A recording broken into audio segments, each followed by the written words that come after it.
Abra sua Bíblia, por gentileza, meu irmão e minha irmã, na carta que Paulo escreveu aos Efésios, no capítulo 3, versículos 14 a 21, palavra de Deus para o coração de todos nós nesta hora.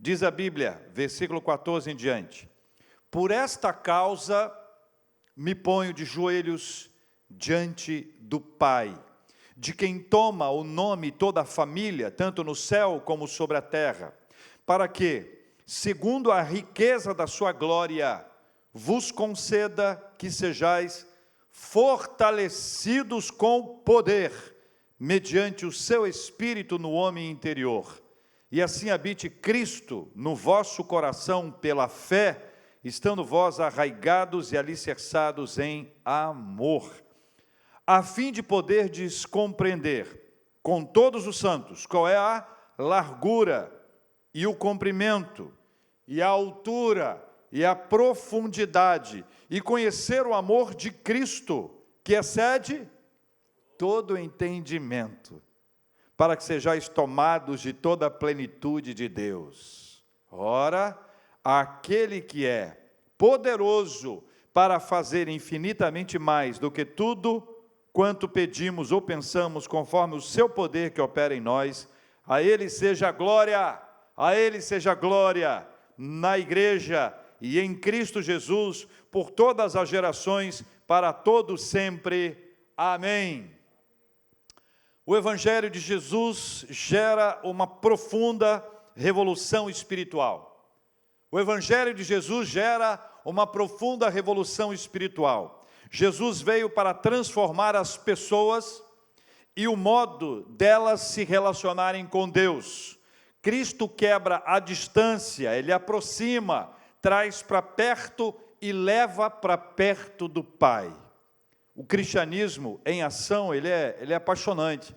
Ele tem imagens fortes e contundentes. Veja o religioso experiente lá de João, capítulo 3, que precisa de uma explicação bastante clara da parte de Cristo para que ele entenda o que é nascer de novo, o que é nascer do alto, o que é ter vida e vida em abundância ou vida com excelência. Veja a mulher cansada de tentar amar e ser amada, volúvel, machucada e ferida, lá do Evangelho de João, no capítulo 4, que se depara com alguém que a ama, sem nada dela requerer.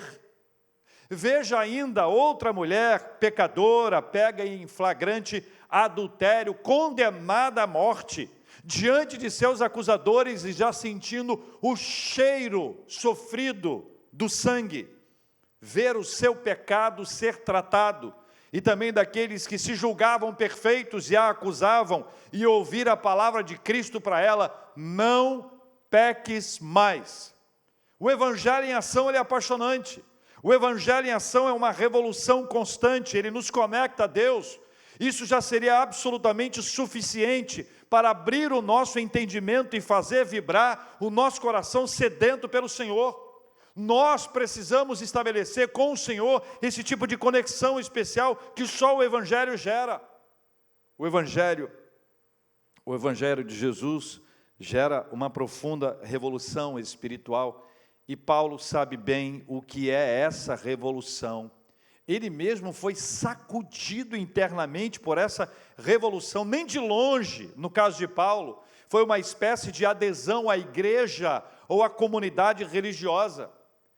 Paulo, ainda Saulo, ouviu a voz de Cristo quando tentava matar o Cristo que estava dentro dos cristãos. A ira de Paulo, ou de Saulo ainda, era tão grave que o cegava. E para voltar a ver, ele precisou que os seus olhos fossem fechados, para finalmente serem abertos espiritualmente.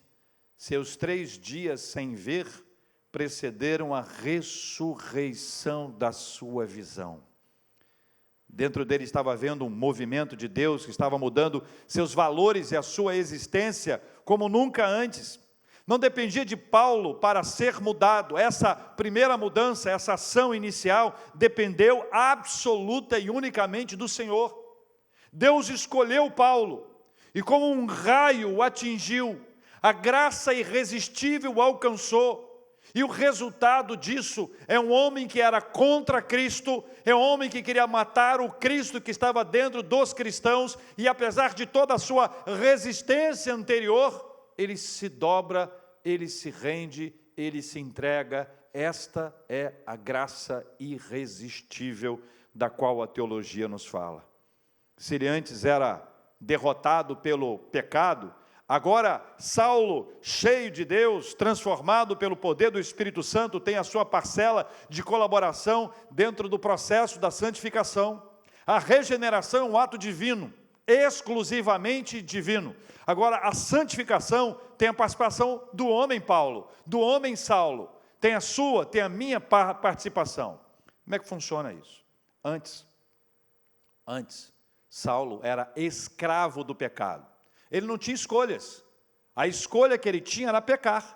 Agora há uma ação do Espírito Santo dentro dele, e ele mesmo depois vai nos explicar, a Bíblia vai nos ensinar sobre esta ação do Espírito Santo dentro de nós. O Espírito Santo nos santifica, e aí há uma ação conjunta entre o Espírito Santo e nós, e aí há uma luta entre a carne e o Espírito, e nós vamos nessa batalha ao longo de toda a nossa história, até sermos glorificados para vivermos para sempre na presença do Senhor.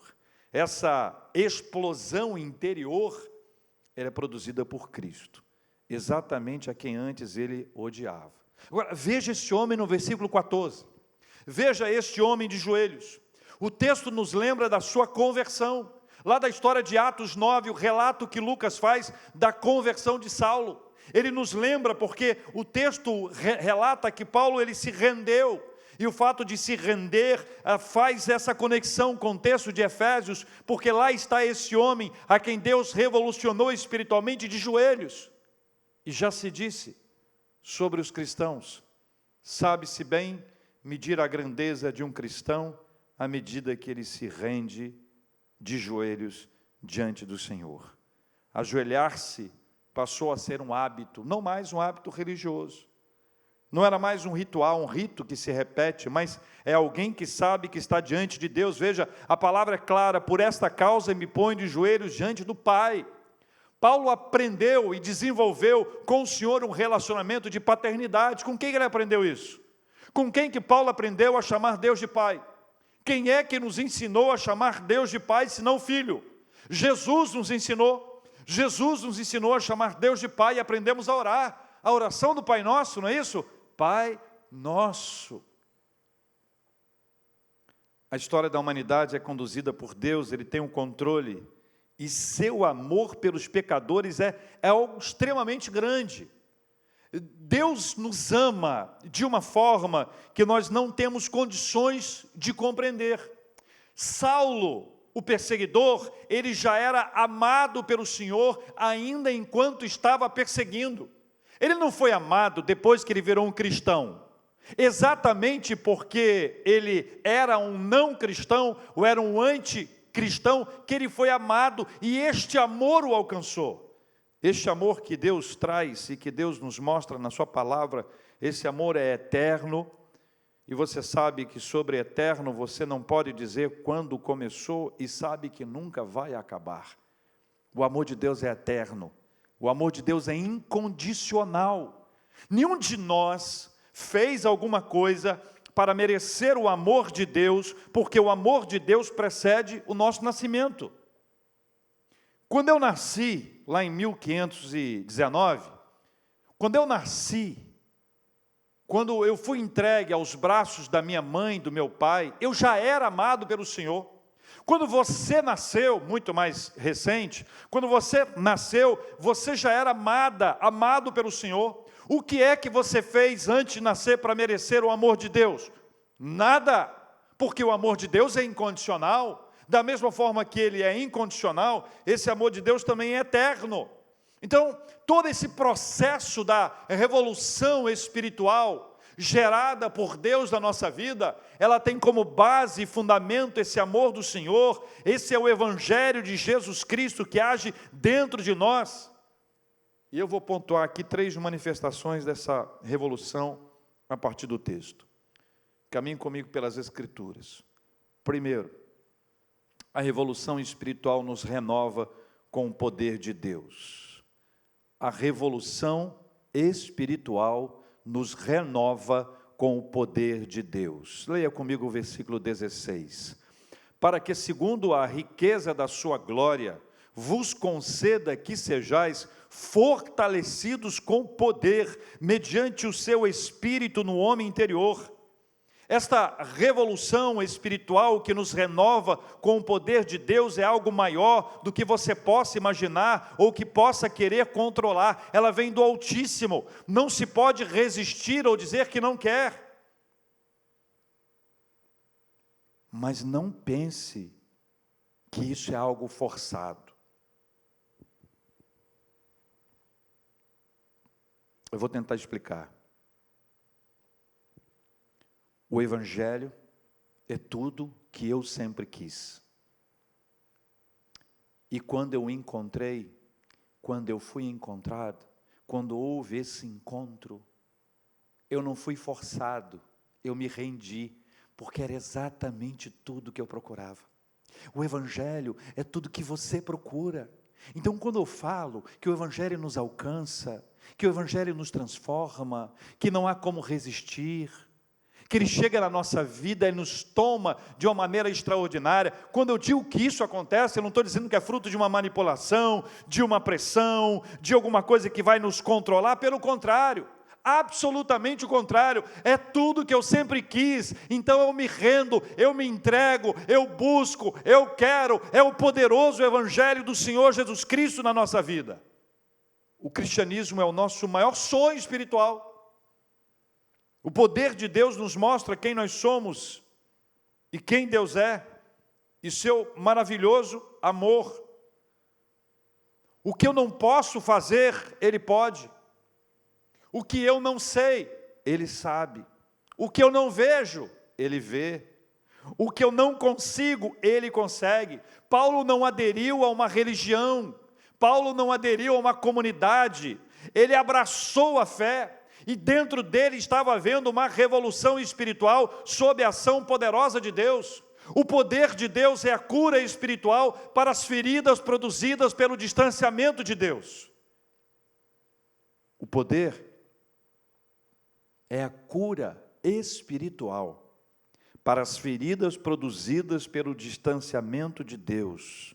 Longe dele, nós nos perdemos, nos machucamos, machucamos outros, ferimos e somos feridos. Longe dele.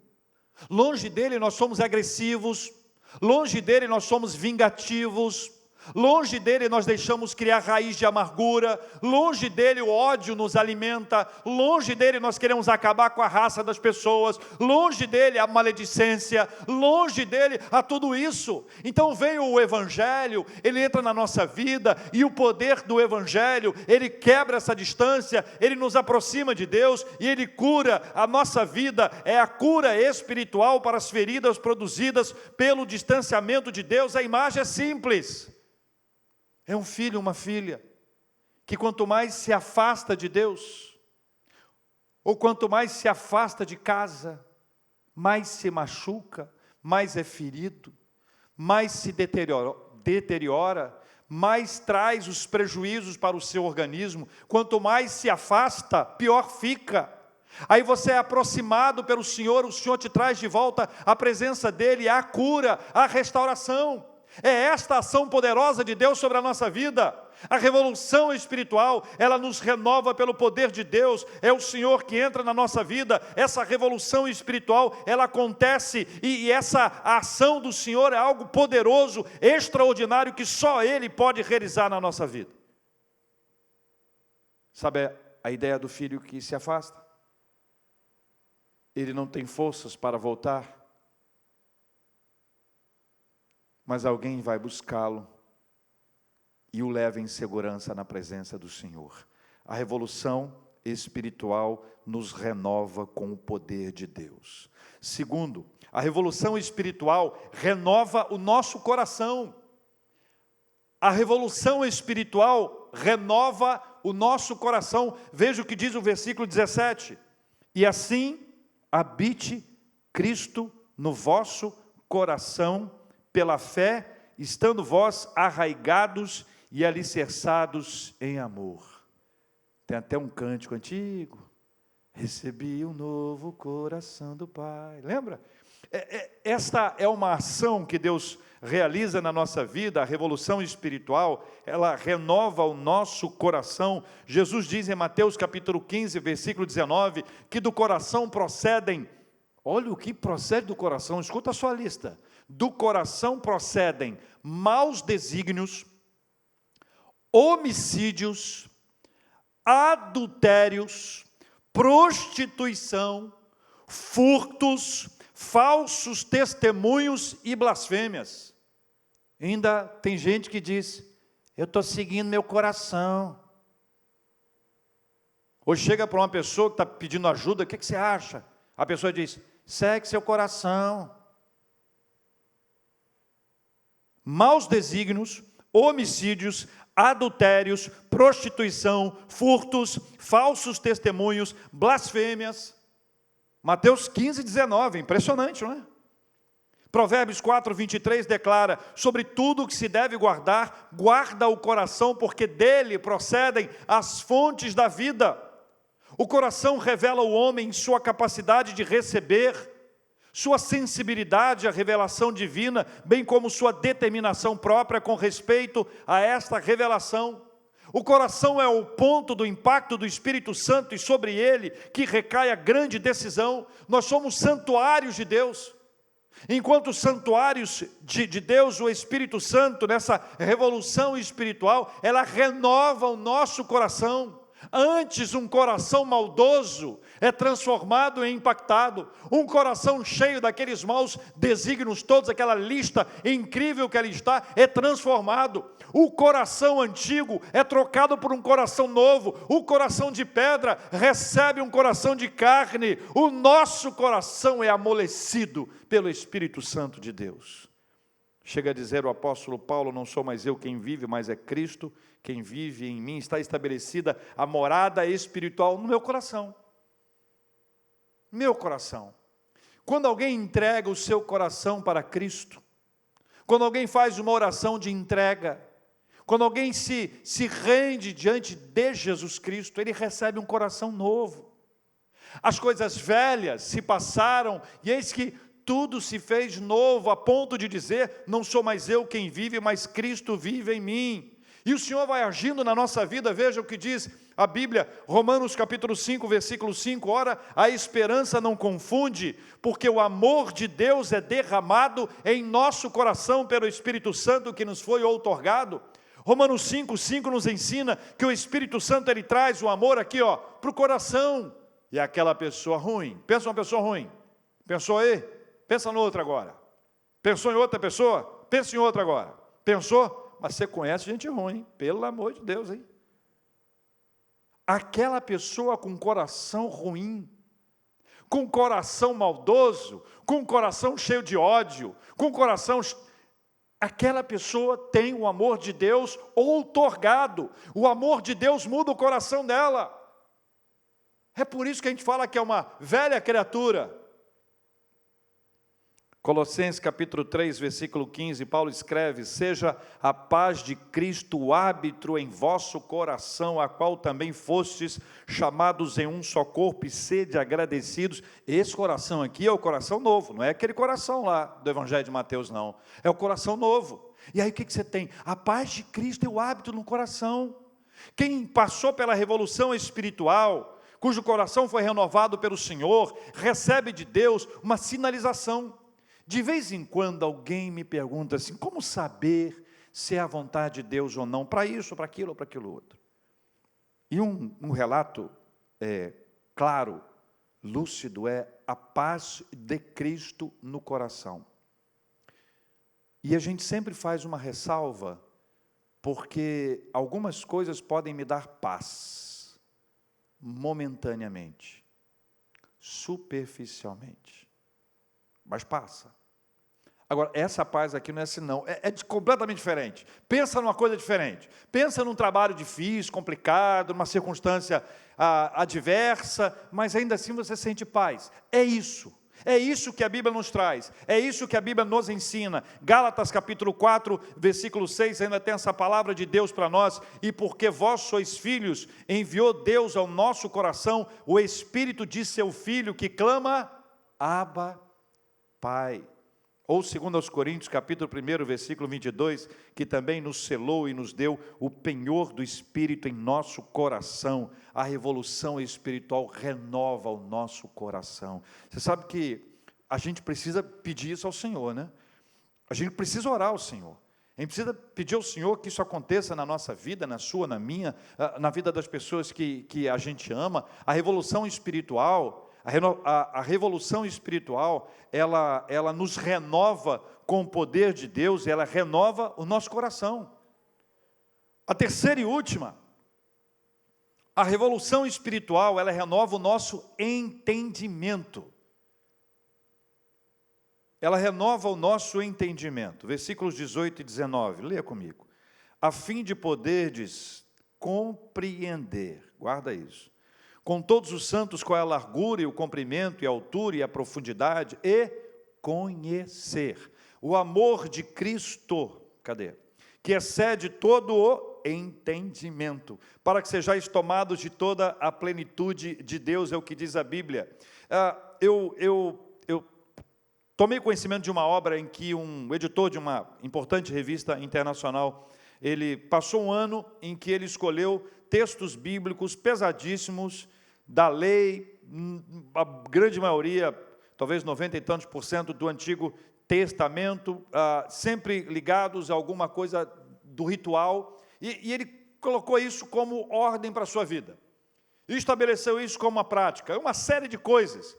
E aí ele escreveu uma obra chamada O Ano em que Vivi Biblicamente. Era uma maneira de apontar para as pessoas a dificuldade das pessoas viverem aquilo que a Bíblia diz. Só que ele fez num tom jocoso, sabe quando a pessoa quer zoar? O tom dele era jocoso, era só para angariar, e ele até foi sincero, ele disse, olha, eu fiz esse livro para poder ganhar dinheiro, porque eu estava precisando disso, foi até franco, e de uma forma especial, ele foi até bíblico nesse aspecto, não falou a mentira. Mas veja, o nosso entendimento ele é renovado pela presença do Espírito Santo de Deus dentro de nós. Ações de Deus no nosso entendimento. Veja Romanos capítulo 12, versículo 2. Você conhece de cor, não conhece? E não vos conformeis com este século, mas transformai-vos pelo quê? Lembra o quê? Pela renovação da vossa mente, para que experimenteis qual seja a boa, agradável e perfeita vontade de Deus. A Bíblia vai nos falando, vai nos descrevendo essa renovação espiritual, essa ação divina na nossa história, esse poder de Deus que se manifesta para nos dar um novo entendimento da vida. Tem uma palavrinha que a gente utiliza, vem do grego, você deve ter usado alguma vez, chama-se metanoia, é uma palavra simples. Metanoia tem essa ideia de mudança de mente ou mudança de mentalidade. Ela é fruto da ação de Deus na nossa vida. A mudança de mentalidade, ela é resultado dessa revolução espiritual. A revolução espiritual muda a nossa mentalidade, muda a nossa maneira de entender, de ver a vida, de ver as coisas. Nós vamos ter uma leitura dos últimos acontecimentos sob o entendimento espiritual. Não apenas o entendimento material, prático, aquele que está óbvio, diante dos olhares de todos. Sabe quando você vai assistir aqueles programas de televisão que o pessoal não tem muito assunto, eles vão analisar tudo. Depois que tem um fato, tem análise da repercussão do fato. Aí, como agora todo mundo tem Twitter, coloca o Twitter do fulano. O fulano não falou, não apareceu, não está lá, mas aí eles colocam o Twitter do fulano. Depois colocou o Twitter do fulano, um grupo de analistas vai analisar o que o fulano disse e, sobretudo, o que ele quis dizer, se é que ele quis dizer, se é que ele disse, se é que... Não é isso que eu estou falando. Eu estou falando de uma renovação da nossa mente, um entendimento novo, uma mentalidade nova, que só Deus pode nos proporcionar. Esta é uma revolução espiritual que acontece na nossa vida, na nossa história. Efésios capítulo 4, mais à frente, versículo 23, vai dizer: e vos renoveis no espírito do vosso entendimento. Não se trata de uma questão de pensar no sentido intelectual, mas de uma nova consciência moral e religiosa. É algo espiritual que Deus nos propõe. Eu pensava de um jeito, mudei. Como é que você mudou, fulano? O que aconteceu? Olha, eu conheci a palavra, Deus me deu entendimento, eu aprendi, as Escrituras dizem, eu aprendi na palavra, Deus falou comigo. Tem uma expressão que a gente utiliza, chama-se mente de Cristo. É preciso que você tenha a mentalidade de Cristo, ou seja, a sua maneira de pensar seja governada, iluminada por Cristo. O homem é guiado pelo Espírito Santo, ele distingue-se de qualquer outra maneira de enxergar a vida, porque agora ele tem a mentalidade de Cristo. A mulher tem a mentalidade de Cristo. 1 Coríntios capítulo 2, versículo 16, pois quem conheceu a mente do Senhor que o possa instruir? Aí a conclusão é assim: nós temos a mente de Cristo.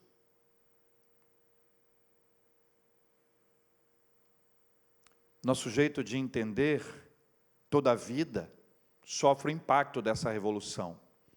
Há uma reconstrução generosa de Deus em nós. Escuta uma coisa: o pecado veio para destruir, deturpar, estragar. Deus criou todas as coisas, disse que era bom. As coisas que foram criadas por Deus eram boas. O que o pecado veio? O pecado destruiu. Deixa eu te perguntar uma coisa, só entre nós dois, aproveitar que você está em casa, eu posso te perguntar isso na nossa intimidade. Uma mesa boa, comidinha à mesa, bom, né? Não é uma bênção? É bênção de Deus. E comer demais é o quê? É gula.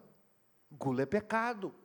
O exagero que resulta do pecado deturpa, destrói, arranca aquele sentido original. É essa ação da mentalidade nova, essa reconstrução generosa de Deus em nós. O que foi deturpado com o tempo, com o afastamento, ele passa por uma restauração. É a ideia de um quadro, sabe, um quadro que você encontra depois de muito tempo, estava naquela caixa, naquele quarto que ninguém entra, aí de repente um dia vocês entraram lá e resolveram arrumar aquele quarto, e aí arrumando o quarto acharam uma caixa, dentro da caixa tinha um quadro, e o quadro era lindo, mas estava amarelado, cheio de teia de aranha.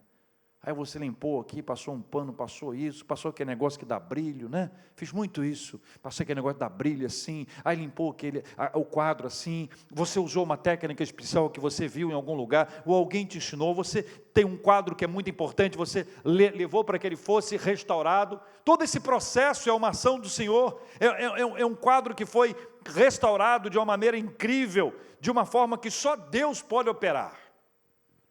Então, a revolução espiritual, ela tem essas três esferas de ação. A revolução espiritual, ela nos renova com o poder de Deus. A revolução espiritual, ela renova o nosso coração. A revolução espiritual, ela renova o nosso entendimento.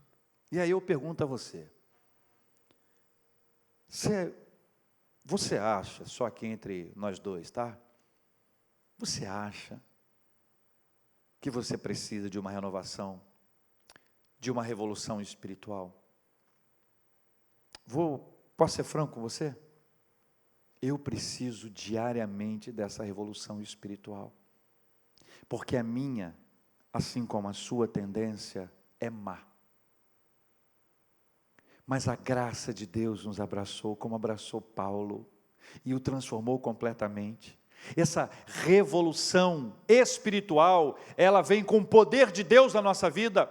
E essa manifestação maravilhosa do poder de Deus dentro de nós. Depois tem essa revolução espiritual, que ela renova o nosso coração. Então nós somos empoderados espiritualmente pelo Senhor. O Senhor nos enche com o seu poder. Ele renova o nosso coração, Ele renova o nosso entendimento, e aí você tem uma virada na sua vida, fruto dessa revolução espiritual que o Senhor quer fazer na sua vida e na sua casa, em nome de Jesus.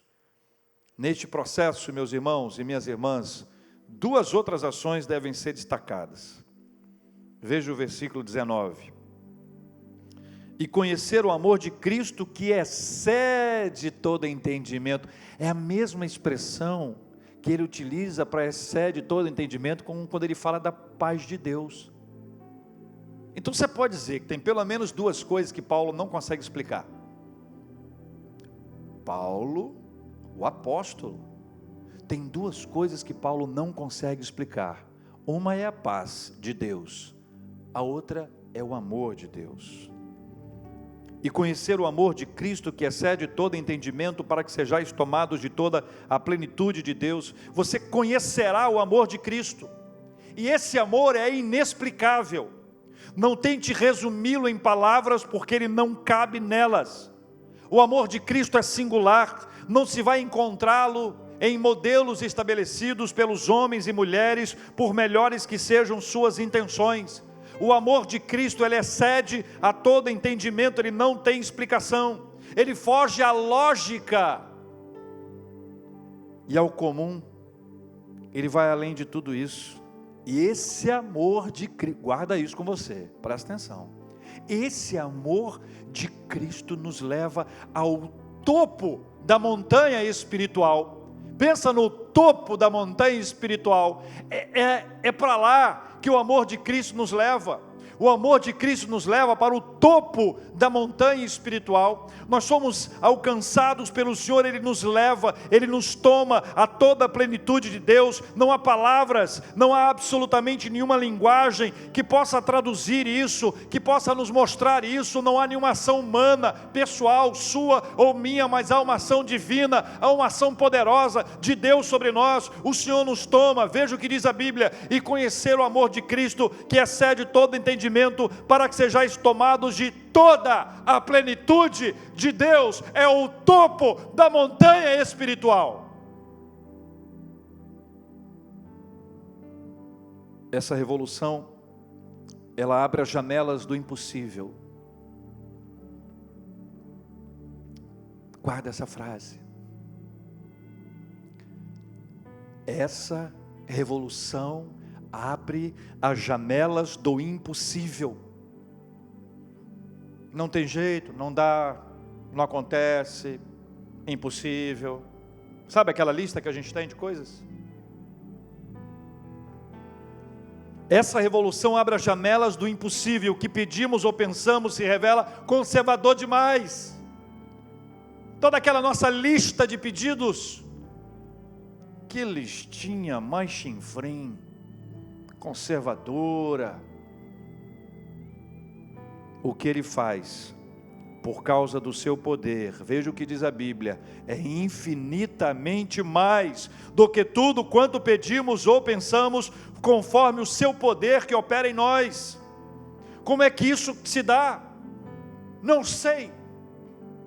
A lógica é a não lógica, não cabe no meu pensar, isso é maravilhoso demais.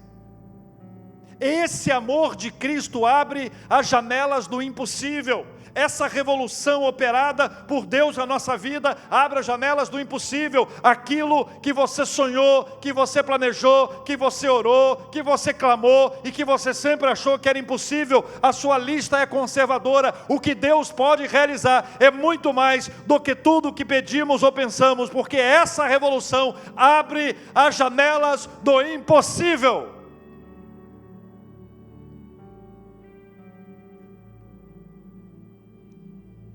Termina o texto no versículo 21, como deve ser a nossa vida.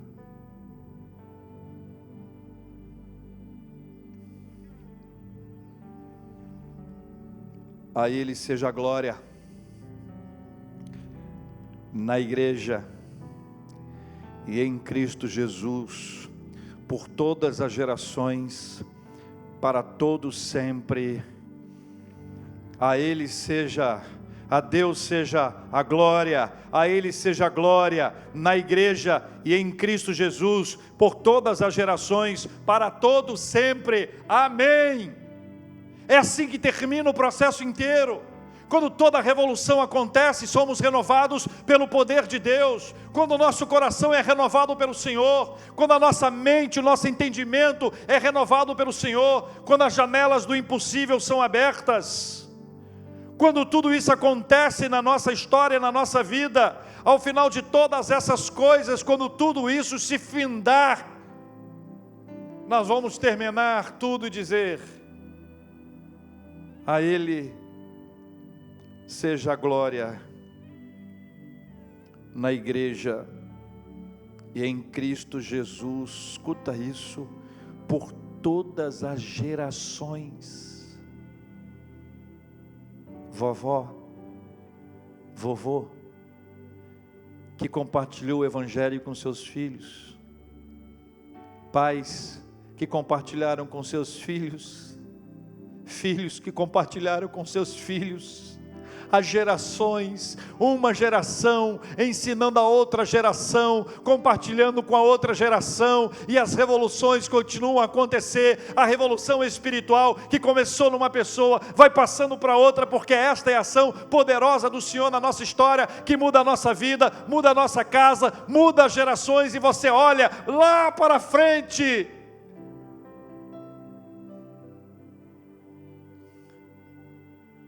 Vamos orar, vamos pedir ao Senhor, porque no final de tudo isso você conhecerá o amor de Cristo. As janelas do impossível serão abertas, guarda isso com você, por favor. Essa revolução abre as janelas do impossível. O que pedimos ou pensamos se revela conservador demais. O que Ele faz por causa do seu poder é infinitamente mais do que tudo que pedimos ou pensamos. Peça ao Senhor que essa revolução aconteça dentro de você.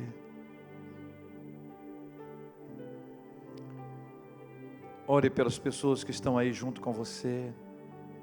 E se as pessoas que você ama não estiverem perto de você, lembre-se delas agora nessa oração. Nós vamos cantar, vamos orar, vamos clamar, vamos buscar ao Senhor. Vamos ser preparados para essa oração.